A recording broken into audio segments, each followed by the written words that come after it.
Hello, do you hear me? Great. So I will start by introducing myself. My name is Ayoub Alouane. I'm a CTO at Servio Academy. And today we will talk about Qwik. But before doing that, it's my first time here in Amsterdam. They told me that I should visit Amsterdam another time for the weather. But I don't know, I will see. So before talking about Qwik, I will show you an image generated by ChatGPT. I told them, generate for me a Moroccan guy who is waiting for a couscous in a Moroccan restaurant. Who knows Moroccan couscous? Good, good, that's good. And the guy who is waiting for that. That's the real Moroccan couscous, okay?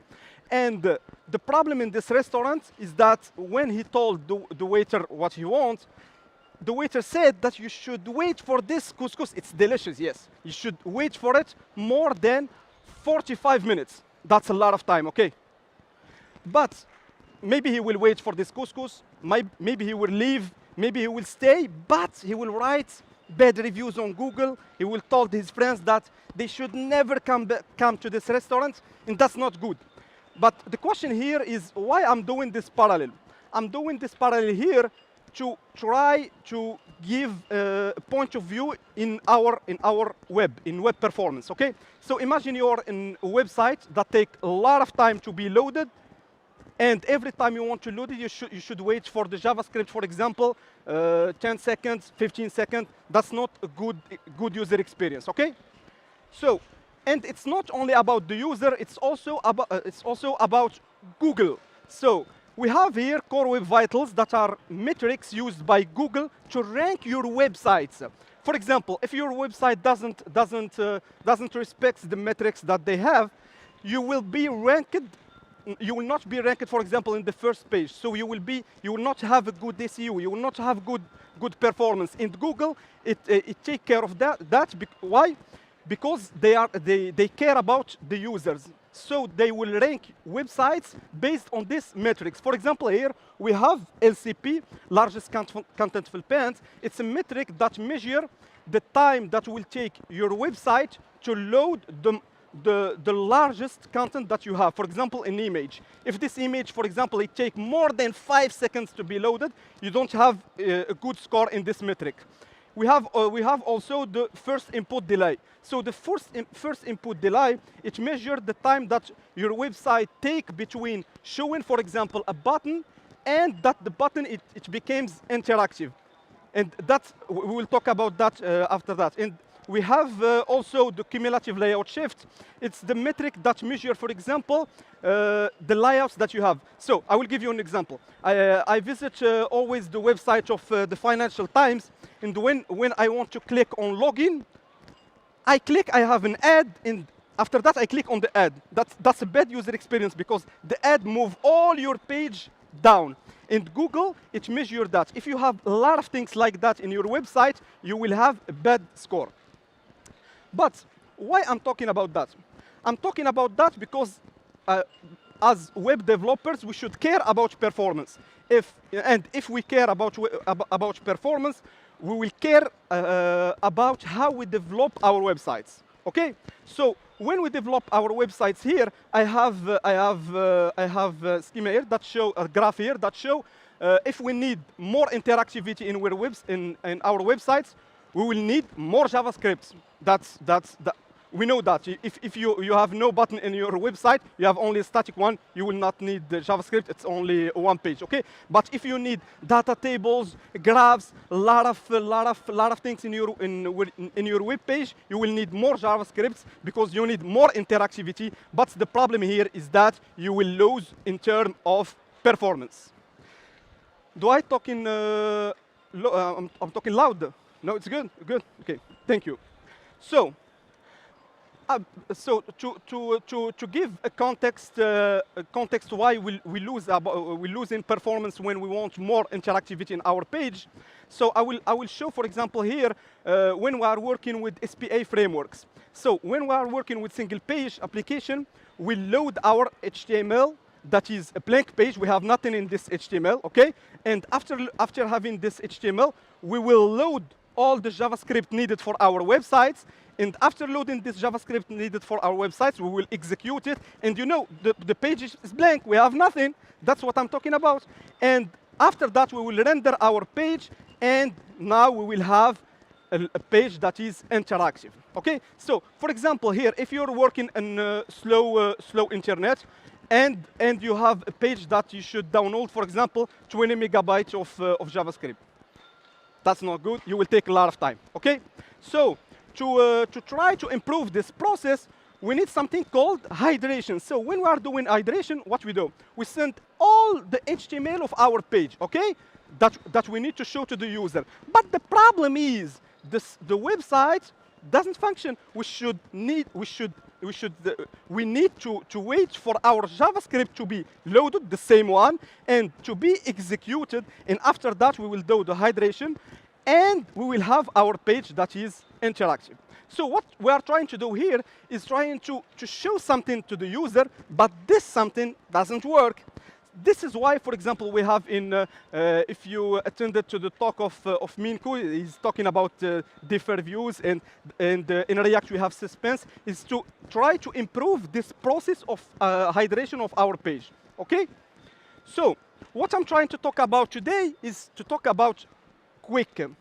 And what's the thing that is interesting about Qwik is that the paradigm of loading our pages is changed. Here, for example, we will send the same HTML, but this time, this HTML will have a small code of JavaScript that will, it's a global listener. Its job is to listen to the events that we have in our page. And before having the JavaScript, our page, it will be interactive. OK, so to explain how it works. How it works is that when we load the first HTML, we have in a single thread I forget, in the web broker. Yes. Yes, the service broker. The service broker, I forget that. I'm stressed. We have in the service broker, in the background, worker. The service worker, in the background, we are trying to load the JavaScript, but without executing it. OK? So we load, but without execution. And here, when we will need to execute something in our page, we will call it from the cache, where our JavaScript is stored in chunks. And to show you that, I will do now a demo. OK? And that's what we call resumability, and it's the streaming of our JavaScript. OK? And with using this approach of resumability, what we will have is we can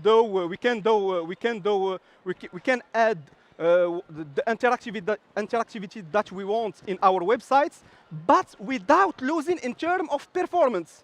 And that's the key of Qwik. OK? So here, for example, we can scale our websites at what we want, and we will not care about that because the framework will do that for us. The framework will organize the loading of the chunks of JavaScript for us. OK? So what I will do now is I will do a demo. And that's the most thing that I will stress about. So I will create here, create a folder in our routine. I will call it DevWorld. And I will create.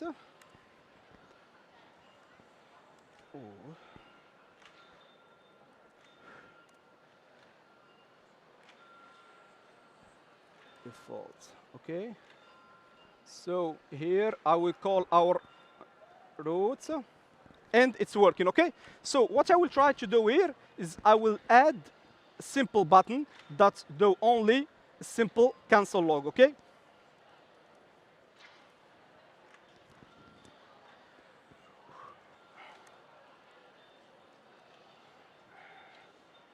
And try print something. So here in our page, I have a button that executes some JavaScript code, OK? And in the network, here I did one vite because we don't have this in production, and I select JS. So when we load our pages, we have no JavaScript in our page, okay? And when we will click on this button, here we will download the JavaScript needed for this button, okay? So what I will try to do is I will copy paste this button 3 times, 2, 3, 2, and there I will do 3. So I will have, for example, here 3 buttons, and when I will click for the button 2, I will get the JavaScript needed for this button. And when I will click on the button 3, I will get this JavaScript needed for it. So that's what we call the streaming of our JavaScript. So this is not lazy loading. That's lazy execution of our chunks of JavaScript that are stored in our cache with using a service worker. Okay? Okay? Great. So what I will try to do here is I will try to complicate our page. I will show another example. So I will add here a component of Qwik. Like you see, we are using JSX. It's like React. Okay?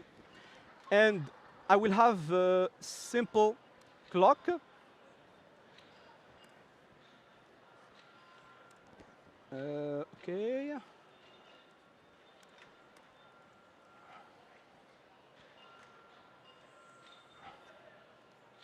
So it's working good. When I will refresh our page, we will have the JavaScript. Why? Because we need to show this Qwik. So that's normal that we should have this JavaScript to execute the Qwik. But imagine that this Qwik is in the footer, okay, of our page. So we will not have any JavaScript here because we don't show that to the user. But Qwik, what it did is it downloaded that in the cache without executing it. When I will try to scroll, try to see with me here, we will have the downloaded JavaScript needed. Okay? And that's what we call the streaming of JavaScript. Okay? Great. So I will try to complicate that a little bit. So I will create a button. I will create a count, const count. And in Qwik, we use signals. That's good. So I will create a simple counter, okay? And I will create h1 to show this count. That's working, cool. And here I will add a simple button that's do the incrementation of this count. So here I will add on click. And I will do the value here. So we have nothing here. We don't have JavaScript because we didn't use yet our button, okay? And when we will click on it, we will use it. We will download the JavaScript needed for this button, and we will download the framework because we need it, because we will use signals, okay? Like you see, when we used only buttons that have simple JavaScript, we didn't have the framework. Because Qwik see that we don't need it, and so it will not be downloaded. It will not be executed, okay? So here what I will do is that I will add simple button that's do what? I will name it print.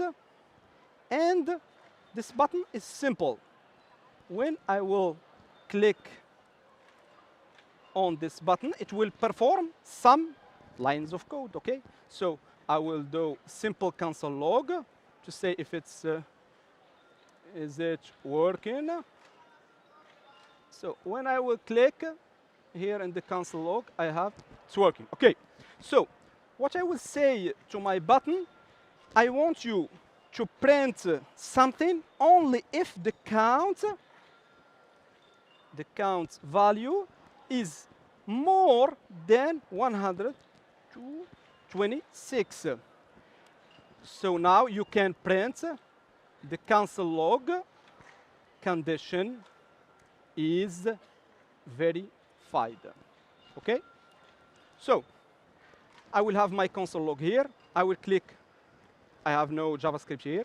I will click on print. I will have only the it's working.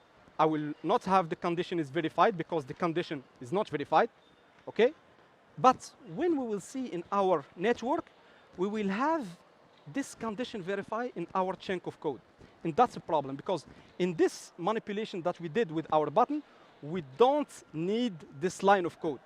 So if we want to lazy execute this line of code, it's so simple with using Qwik. You will only need to convert that to add a simple. So we'll need to add a simple $sign, okay? We'll need to add a simple $sign here, and we'll call this. So the question here is why we are using this $sign. This $sign is used to tell the compiler that this code should be in one chunk and that we will lazy execute it. And we have this $sign also in our components, okay? And that's the job of our sign, $sign. So now I will have in our network, I will execute the print. I don't have the console log. That's normal because the condition is not verified. But when I will click on the file, we will not have the business logic that we need in this condition verified. Why? Because the condition is not verified, so we will not have this line of code, and we will have only a link to point on this chunk if the condition is verified. So I will do, for example, 124. I will click on print. I will have nothing. I will have nothing because I don't need it. Okay? So now I will have 127. When I will click, try to see with me here, we have 4 files. I will click on print. I will have another file. So I will have the condition verified because the condition is verified. We'll have the console log. And when we will click on this chunk that is loaded, we'll have this code needed for this condition, okay? And Qwik, it will take this chunk and it will insert it in the DOM that we can now use it because the condition is verified. And that's what we call lazy execution, okay? So I have only 5 minutes, but you know, with using Qwik, there is a simple thing that we call the server, a thing that we call server functions. So what I will try to do here is, for example, if we are using our apps, okay? We're trying to do refactoring. We are using framework in the backend, framework in the front end, and we need to move a logic that we have in our front end to the backend. That will take a lot of time. That's a refactoring. That's a lot of jobs, okay? So if I need to move this logic in the server, it's too simple using Qwik because you will only need to add a server function here, and you will only need to add this server function here, and we will define a variable. I did Rust. I don't know why, because I'm trying to learn Rust now. I wanted to write result. Wait, and here it's an async. Okay, so what we will have here, when we will have the condition verified, the condition is verified, we will click on print. We will have other files. It's not only one file. We will have files that call Qwik City. Okay, the Qwik City is the meta framework of Qwik that is used for routing and for the server. And when we clicked in print, we don't have the condition verified here in the client side. Why? Because we moved this logic to the server here. Okay, so we print it in the server. And we can also return results from the server here. I will do a simple return. Good. So I will say to it, return me string here, and that string I can read it in the client side with the console log. And if the condition is not verified, I will click on print. I will have nothing here. I will have my files, and I will have nothing in the server. Okay? When I will have my condition verified, I will click on print. I will have my condition verified in the server and my response that I did in the server in the client. Okay?